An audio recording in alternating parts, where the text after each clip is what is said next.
Bom dia, irmãos. Graça e paz da parte do nosso Senhor e Salvador Jesus Cristo. Aqui estamos para mais uma EBD online, graças a Deus. E ficamos alegres, né? Que mesmo cada um em sua casa, podemos ter um momento de reunião, né? Embora separados, para estudar mais a Palavra de Deus, para orarmos juntos. E isso tudo é graça de Deus, irmãos. Graça de Deus através da tecnologia, graça de Deus através da igreja. Bom, irmãos, como de costume, vamos iniciar a EBD com a oração da igreja. A igreja em comunhão deve orar pelos seguintes motivos: sociedade, família, governo, avivamento espiritual, frequência na EBD nos cultos de quinta e domingos, regularidade nas contribuições, evangelismo, missões. Lembrarmos também dos enfermos, dos presbíteros, diáconos e dos irmãos desanimados, desestimulados e desempregados. Bom, irmãos, vamos orar então. Senhor Deus, graças te damos por tudo, Pai. Ó Deus, estamos aqui nesse domingo de manhã, Pai, cada um em sua casa, Pai. Mas, ó Deus, apesar desses momentos separados, Pai, que agora já estão inteirando 2 meses, Senhor. Ó Deus, graças te damos, Pai, porque apesar de não estarmos no templo, Pai, ó Deus, o Senhor providencia tudo, Pai, para que possamos da mesma forma orar, estudar da Tua Palavra, Pai. Muito obrigado por esses meios que o Senhor derramou, Pai, meios de graça, Pai, como, ó Deus, os celulares, a internet, os computadores, as TVs, Pai, que proporcionam que mesmo separados, Pai, possamos ter momentos de oração, momentos de comunhão, momentos de estudo, Pai. Muito obrigado porque tudo isso o Senhor derramou, Pai, através da Tua criação e através, ó Deus, da transmissão, Pai, da habilidade criadora para o homem, Pai. Muito obrigado. Ó Deus, e ao mesmo tempo que estamos felizes, Pai, estamos temerosos, Pai, por causa dessa doença que, embora em outros países já tenha reduzido bastante, já esteja sob controle, aqui no nosso país, Pai, está em expansão. Ó Deus, pedimos a Ti, Pai, tem misericórdia de nós. Sabemos, Pai, o quanto nossos méritos são poucos, Senhor. Quão pequenos são os nossos méritos, tão insuficientes, insignificantes, Pai. Mas, ó Deus, olhe pelos méritos do Teu Filho Jesus Cristo, que veio aqui, despiu de sua glória, Pai. Não pecou uma vez sequer, foi pendurado no madeiro e ressuscitou, Pai.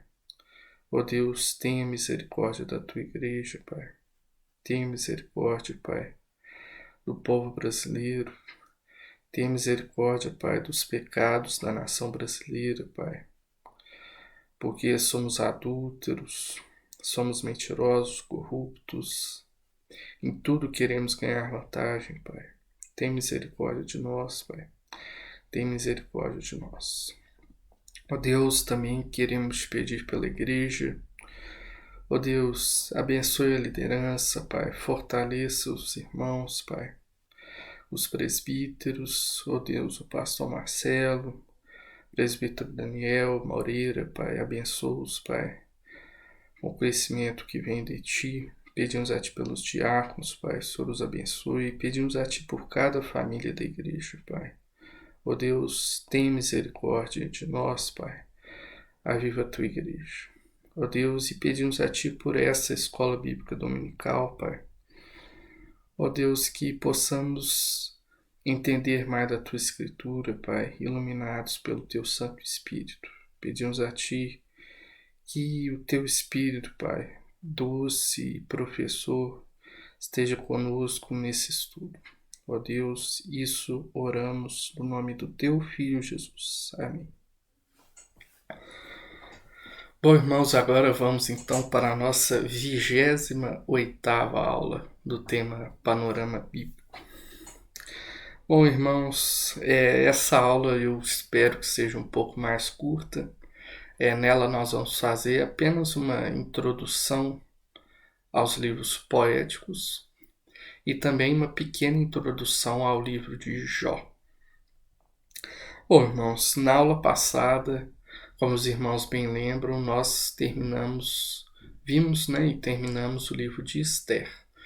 Nós vimos que é um livro bastante singular. O nome de Deus, o nome do Senhor, o nome de Yahvé, ele não é mencionado sequer uma vez.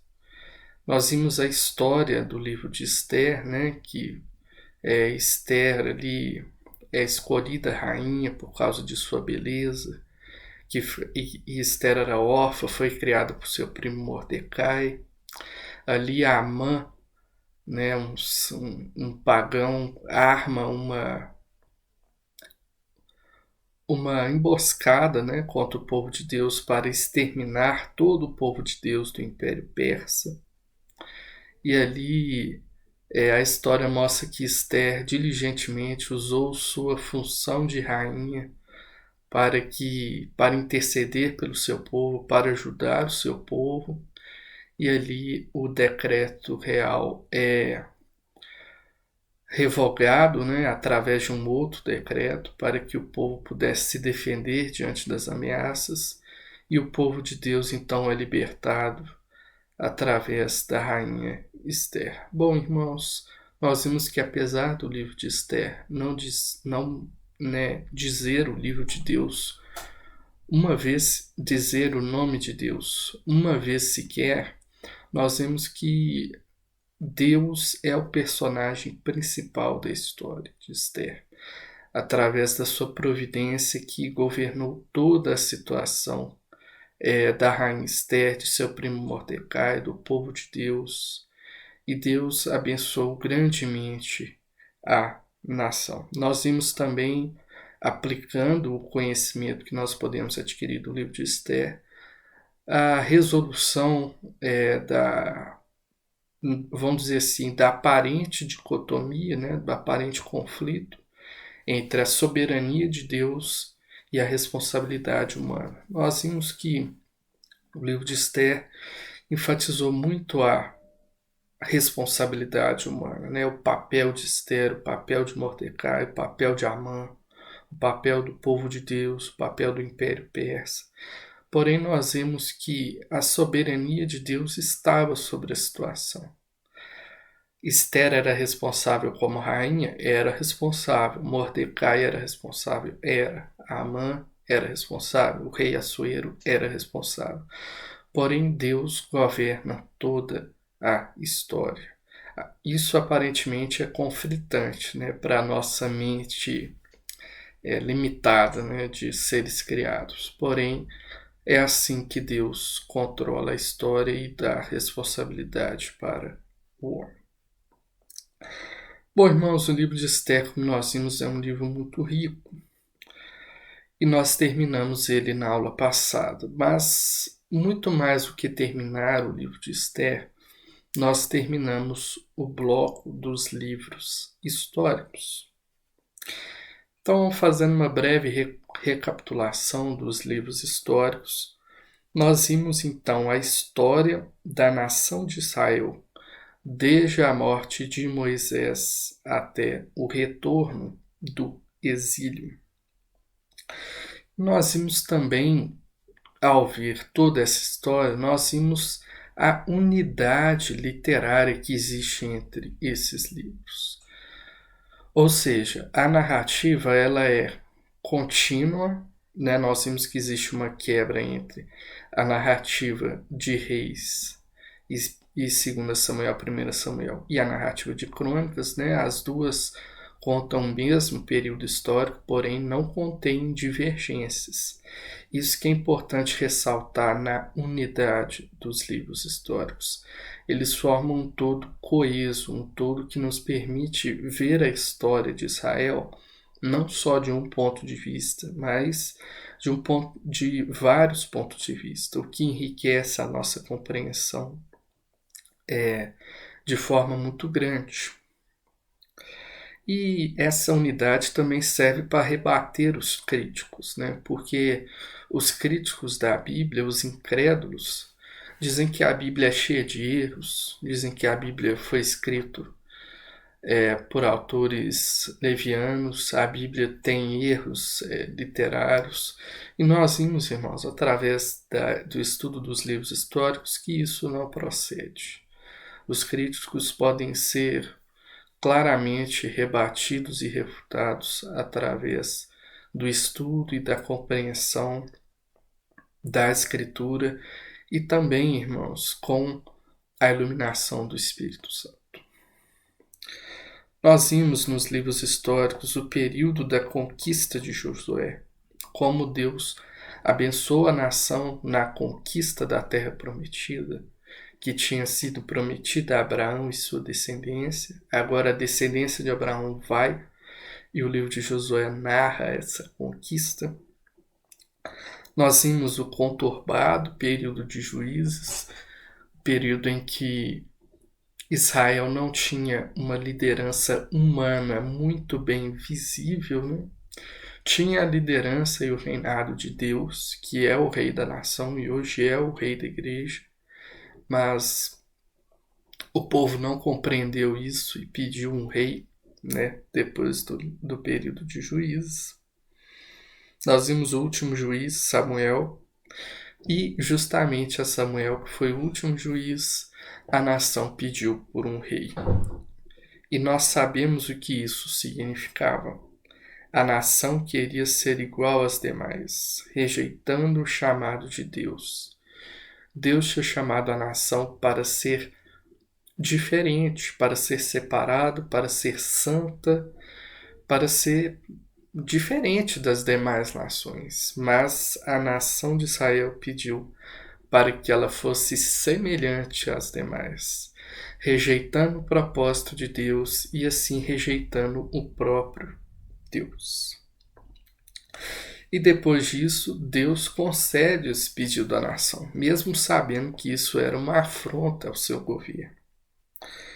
Nós vimos que o período da monarquia foi instituído, começando com Davi, o homem segundo o coração de Deus, né? Um homem temente a Deus, apesar de seus erros, como nós vimos.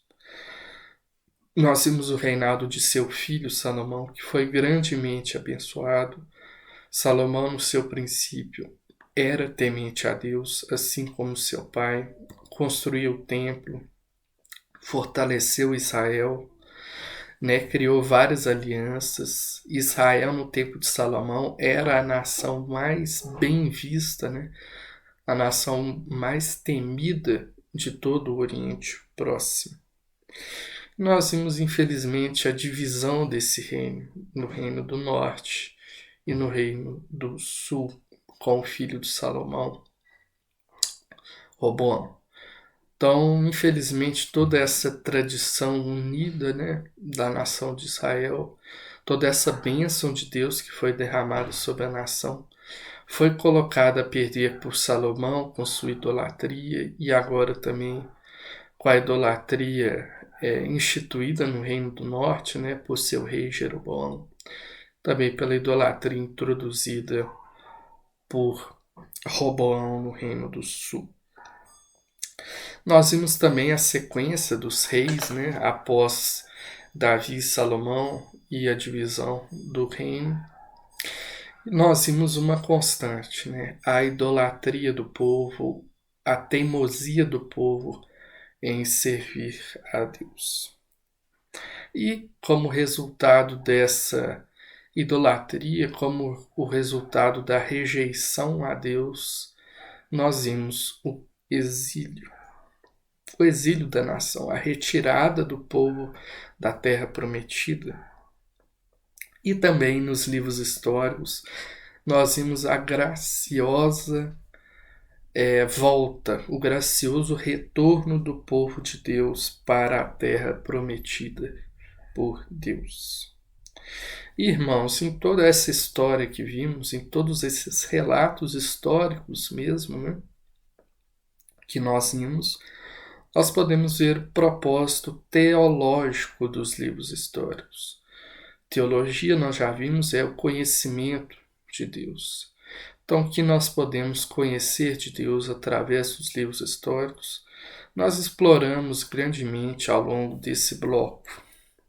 Irmãos, uma das objeções que o leitor contemporâneo tem sobre o bloco dos livros históricos que nós vimos é que os livros históricos só falam de guerra. Então, não tem nenhuma fala a respeito de Deus nos livros históricos. Outros falam que é um livro muito israelita, né? É um bloco muito israelita que só trata da nação de Israel, só trata das guerras da nação de Israel, dos seus reis. Então, não tem nada que nós possamos aprender nos livros históricos a respeito de Deus. Irmãos, isso tudo é papo furado. Nós vimos que os livros históricos contam sim de guerras, contam sim dos reis de Israel, contam sim a nação, a história da nação de Israel, a história de Israel como nação. Porém, o conhecimento de Deus pode ser extraído dos livros históricos e nós podemos sim ter uma compreensão melhor de quem Deus é através dos livros históricos. E além disso tudo que nós dissemos, nos livros históricos nós vimos também a riqueza literária que existe na Bíblia. A Bíblia é a palavra de Deus, mas ela foi escrita por homens. E os homens que assim registraram, eles têm divergências literárias. A palavra de Deus é inspirada. Tudo que está escrito na palavra de Deus é palavra de Deus. Porém, homens deixaram sua marca. Porque se os homens não tivessem deixado sua marca, ali a Bíblia ia ser um livro de um gênero só, escrita de um ponto de vista só.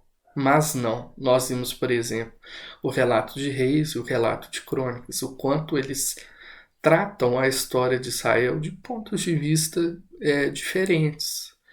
Então isso mostra a riqueza literária da Bíblia.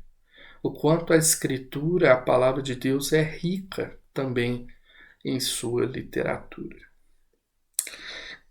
E agora, depois do bloco dos livros históricos, vamos iniciar um novo bloco e também novos desafios. Nós vamos ver agora o bloco dos livros poéticos e de sabedoria.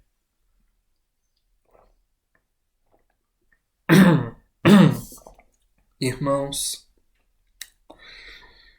nesse primeiro slide da aula é dito assim: livros poéticos.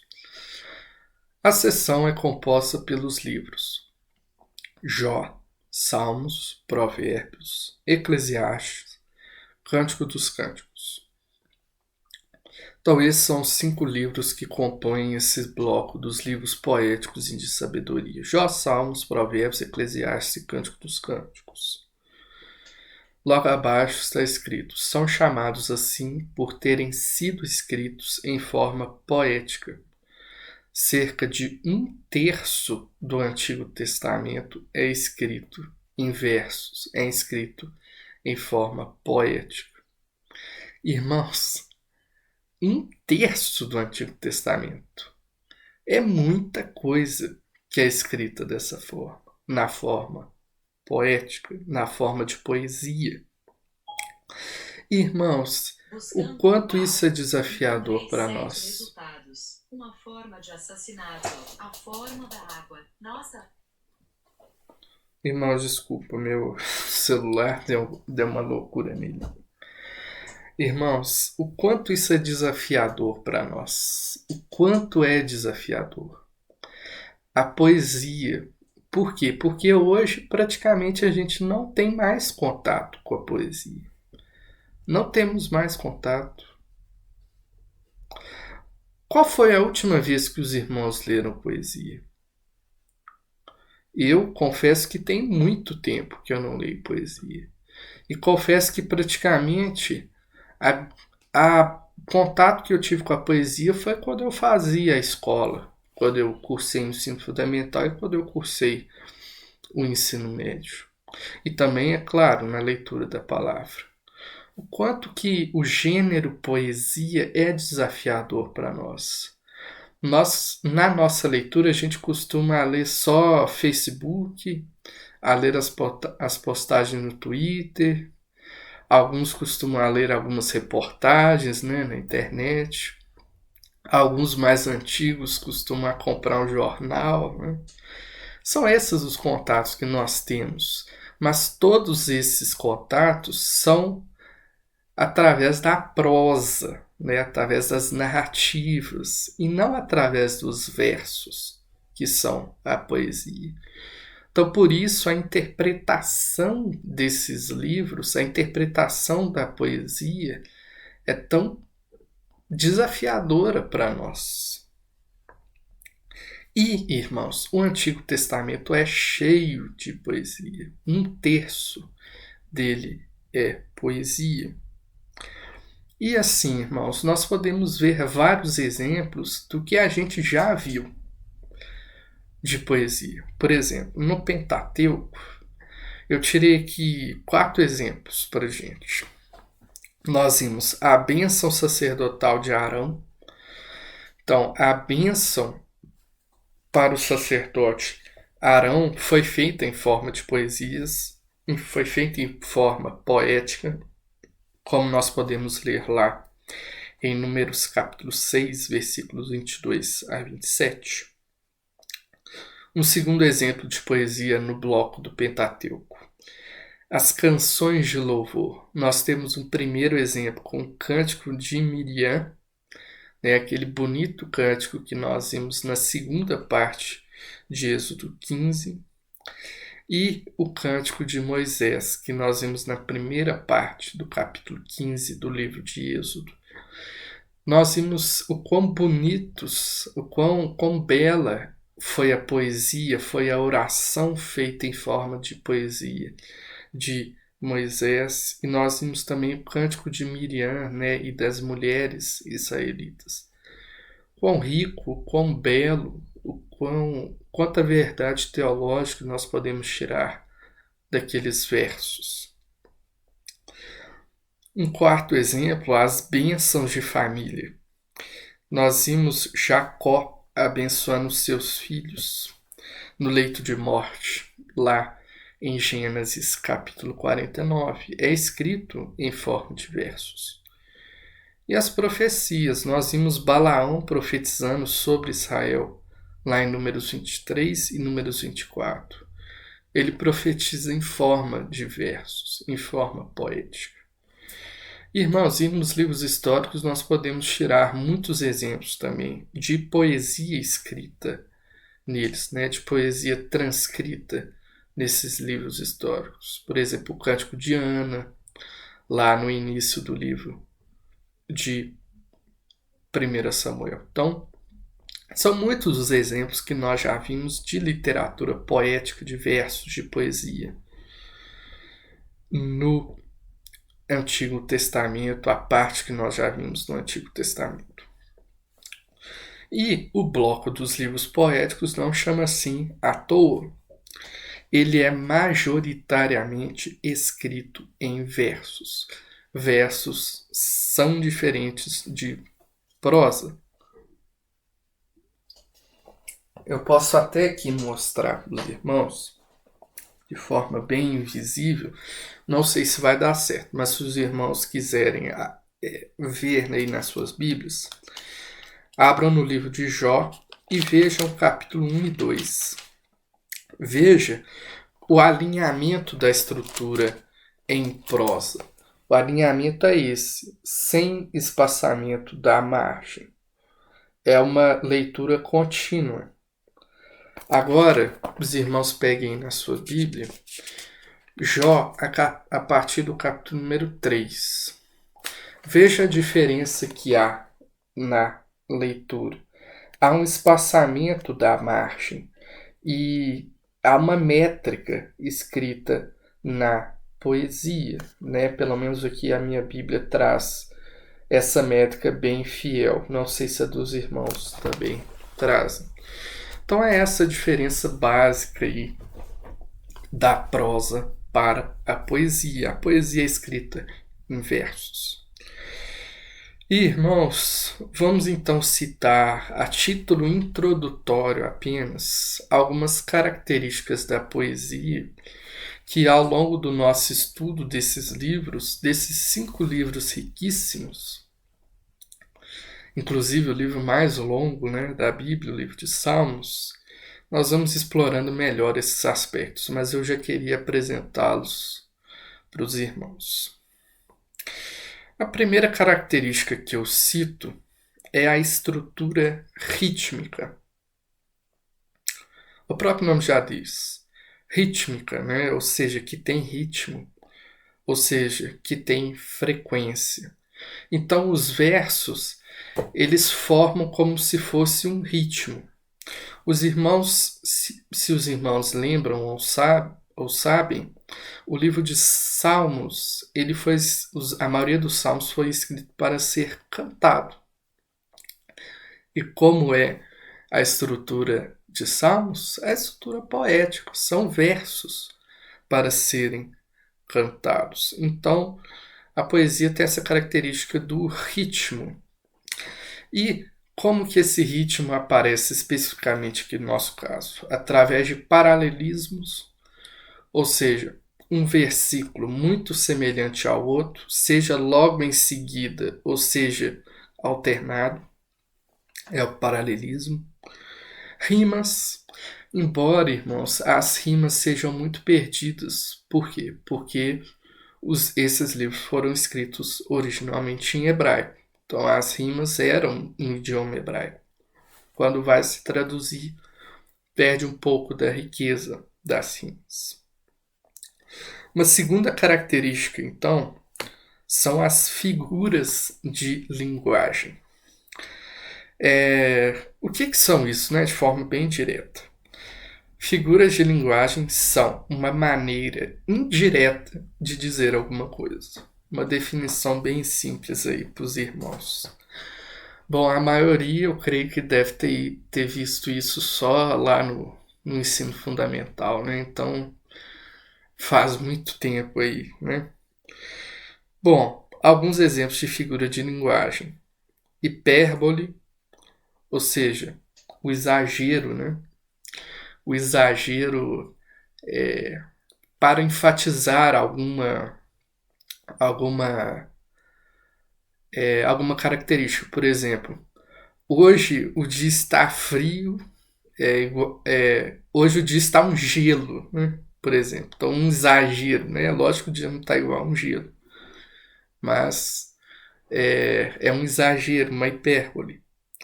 Um simbolismo, ou seja, utilização de símbolos. A metáfora, a símile, a metonímia, que é a substituição de uma parte pelo todo, etc. São muitas as figuras de linguagem. E não é minha intenção fazer uma aula de português agora, irmãos. O que isso mostra então para a gente? O constante uso de figuras de linguagem. Isso mostra que a leitura dos livros poéticos tem que ser mais cuidadosa, irmãos. É uma leitura que tem que ser mais cuidadosa dos livros poéticos. Por quê? Porque as figuras de linguagem dão trabalho para serem interpretadas, ainda mais levando em consideração que esses livros foram escritos há 2.000 anos, 2.500 anos de nós. Então a interpretação vai ser profundamente marcada por essas figuras de linguagem. A interpretação da figura de linguagem de forma literal vai dar uma interpretação errada, irmãos. A figura de linguagem tem que ser interpretada de acordo com o seu gênero. Isso torna ainda mais desafiadora a interpretação dos livros poéticos. Uma terceira característica que eu coloco é o uso de imagens. O uso de imagens é: os pensamentos são colocados como expressões sensoriais. Bom, ficou muito abstrato, né? Um exemplo mais marcante que eu consegui pensar aqui de forma rápida é o exemplo do Salmo 42, versículo 7. Então, o salmista relata a dificuldade ali no meio da confusão, assim como alguém debaixo de uma cachoeira. Então, os irmãos podem pensar como é ensurdecedor, né, o barulho da cachoeira ali quando você fica deitado debaixo da queda d'água, né, ou mergulhado. Dependendo do tamanho da cachoeira, você pode até perder a vida, né, de tamanha violência das águas. Veja que comparação rica, né? Veja que expressão, né, de sentido rica que nós encontramos nos livros poéticos. E uma quarta característica são as expressões emocionais. Alegria e dor. Uma hora o salmista está alegre, outra hora o salmista está com dor. Louvor, salmos de louvor. Outra hora, salmos de lamento. Salmos que expressam o amor e salmos que expressam o ódio. Ilustrando apenas com salmos, porque eu acho que isso os irmãos devem conhecer bastante de perto. Os livros poéticos, eles carregam um alto teor de emoções. As emoções são vivas nos livros poéticos. E, irmãos, agora eu vou elencar algumas características da literatura de sabedoria. A literatura de sabedoria é um tipo específico de literatura poética. Dentro dos livros poéticos, nós vamos ver algumas passagens ou até livros todos que se referem à literatura de sabedoria. E o que é isso? Literatura de sabedoria.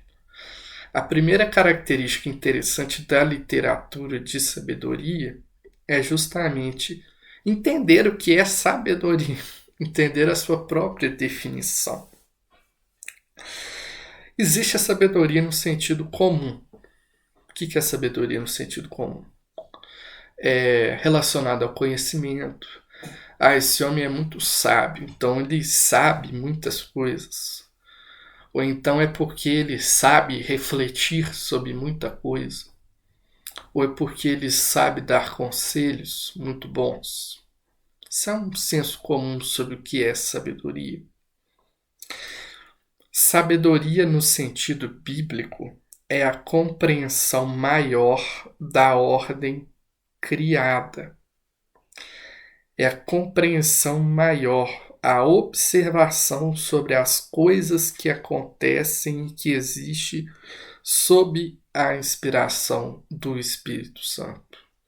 Então não é simplesmente conhecer, não é simplesmente saber, não é simplesmente refletir, não é simplesmente aconselhar. São todas essas coisas, porém com um princípio fundamental: o temor do Senhor. Entender que tudo foi criado por Ele e tudo é para Ele. Esse é o princípio da sabedoria. Essa é a definição da sabedoria para a Escritura. Uma segunda característica da literatura de sabedoria é que existem dois tipos: a sabedoria didática e a sabedoria meditativa. A didática era a sabedoria prática para ensinar as crianças e os adultos. Por exemplo, os provérbios são exemplo de sabedoria didática. E a sabedoria meditativa, que é uma resposta para os enigmas da vida. uma resposta para os problemas que nós temos na vida. É exatamente essa literatura da sabedoria meditativa que nós vamos ver em Jó e Eclesiastes. Bom, irmãos, agora fazendo essa breve introdução aos livros poéticos, breve eu digo não por causa do tempo, mas porque é muito conteúdo. Agora nós vamos então fazer uma breve introdução ao livro de Jó. Não vamos entrar ainda no livro de Jó. Jó foi escrito por autor desconhecido. Autor desconhecido, não sabemos quem escreveu o livro de Jó. Com datas entre 970 e 586 a.C. Irmãos, não temos uma data precisa para a escrita do livro de Jó. Não temos. O que podemos saber é que ele foi escrito após ou durante a Era de Salomão. Então, por isso esse início aí em 970 a.C. E também sabemos que ele com certeza foi escrito antes do exílio. Então, a data de 586 a.C. Então nós temos essa faixa de 400 anos. E com certeza sabemos que o enredo se passa durante o período patriarcal. Eu vou trazer uma observação muito boa aqui, que diz assim: o enredo definitivamente se passa no período patriarcal. Jó é um patriarca gentio muito semelhante a Abraão. A riqueza de Jó é medida em termos do número de gado que possui e de criados que emprega. Ele era também o chefe de uma grande família, a qual ele servia como sacerdote, tal qual Abraão fazia sua família. Por exemplo, Jó oferecia sacrifícios, está no capítulo 1, versículo 5. Um ato que seria inconcebível depois do sacerdócio formal haver sido estabelecido no Sinai. Então, por isso são provas evidentes que o enredo, ou seja, o personagem Jó, viveu no período patriarcal. Essas palavras foram extraídas desse livro Introdução ao Antigo Testamento.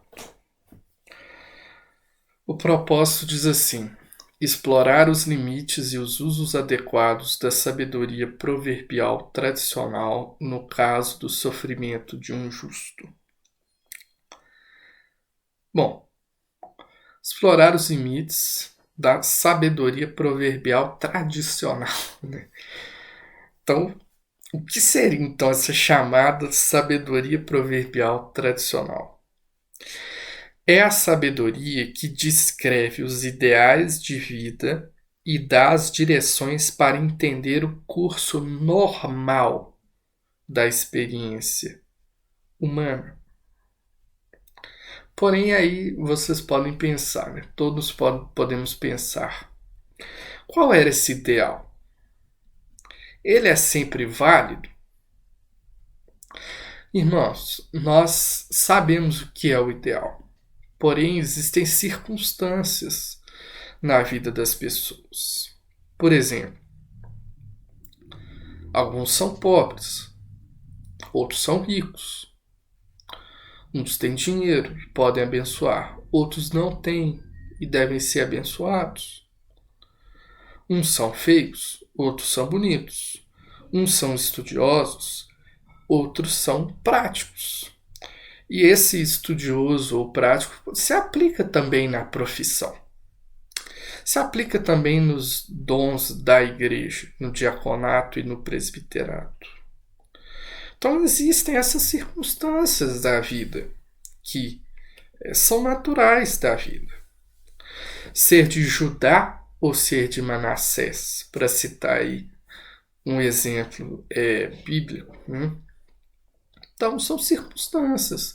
Uma pessoa nasceu em Judá e outra pessoa nasceu em Manassés. Nós somos brasileiros. Nós temos muitos irmãos americanos, dos irmãos chilenos. Nós nascemos no Brasil. São circunstâncias. E a circunstância do irmão que vive lá no Chile é uma circunstância diferente. Como Jó vai explorar essas limitações da sabedoria proverbial? Então,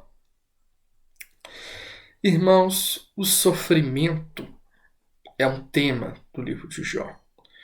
E ele é comum a todos. Jó explora o sofrimento. Sofrimento faz parte da vida de todos. E na história de Israel, vimos diversos momentos como esse. Nós podemos lembrar do povo sendo escravizado no Egito. Nós podemos lembrar da caminhada no deserto. O povo passou 40 anos caminhando pelo deserto. Um exemplo de sofrimento. Nós podemos ver as derrotas que foram impostas em Israel, sobre Israel, durante a conquista da Terra Prometida, liderada por Josué. Vidas foram perdidas nas derrotas ali.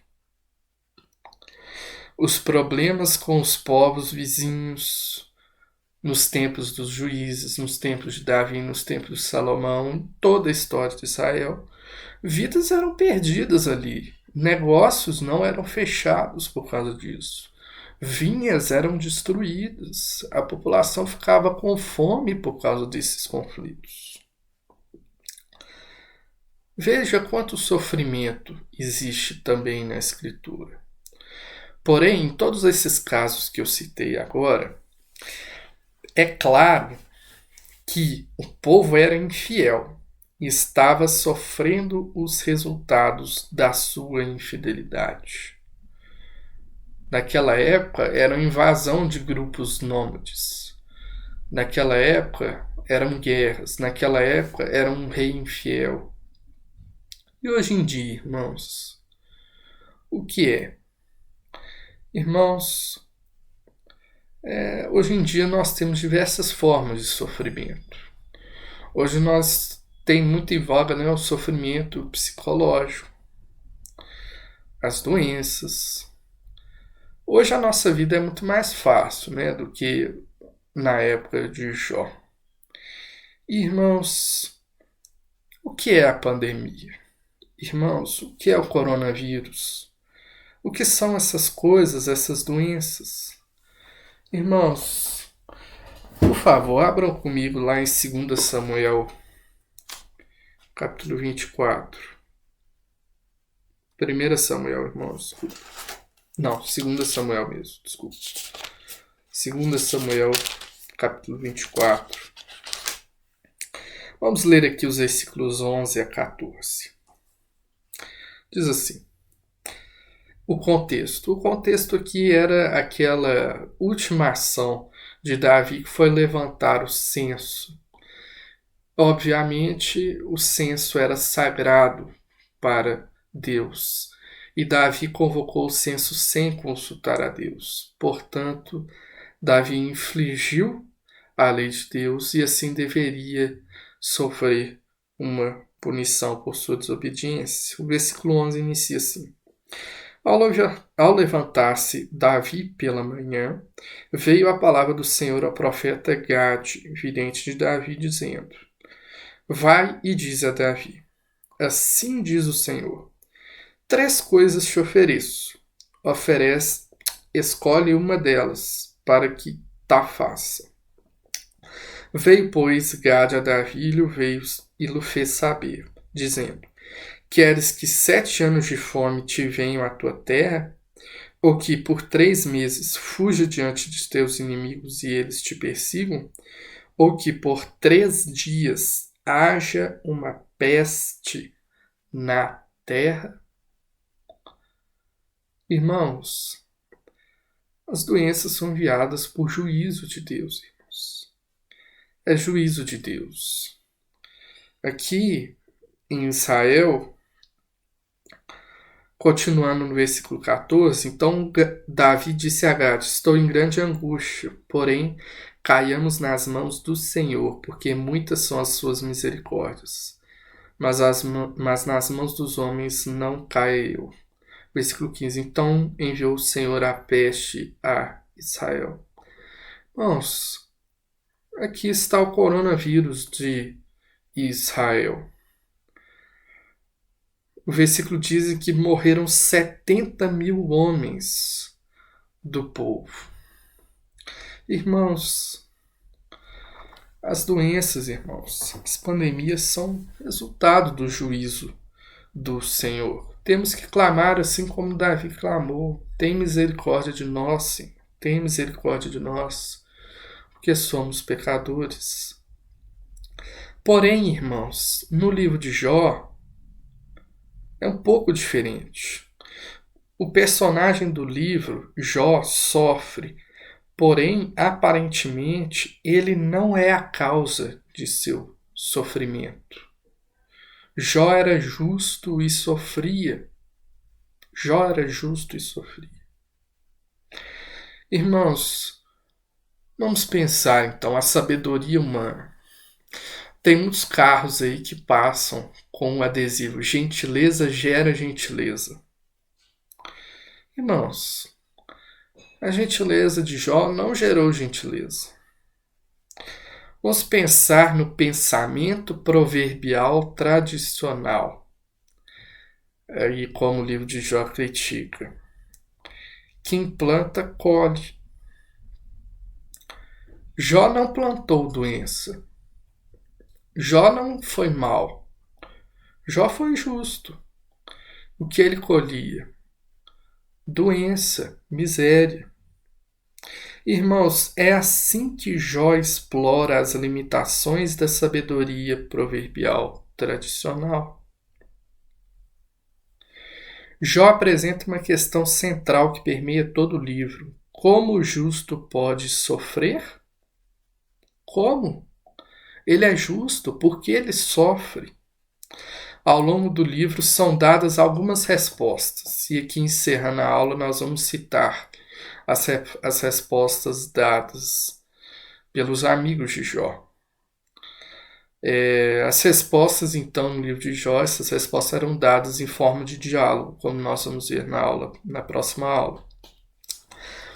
A primeira resposta à pergunta, como o justo pode sofrer, é: Deus não é justo e bom. Essa é uma resposta possível. Se uma pessoa é justa e ela está recebendo maldição, então Deus não é justo. Irmãos, o livro e a escritura rejeitam totalmente essa hipótese. Deus é justo e bom. A segunda resposta possível: Deus não é soberano. É uma resposta possível. Se uma pessoa é justa e sofre, e Deus é bom, então, logo, Deus não é soberano para poder agir sobre a vida dessa pessoa e trazer bênção sobre essa pessoa. Irmãos, não é verdade essa hipótese. Deus é soberano.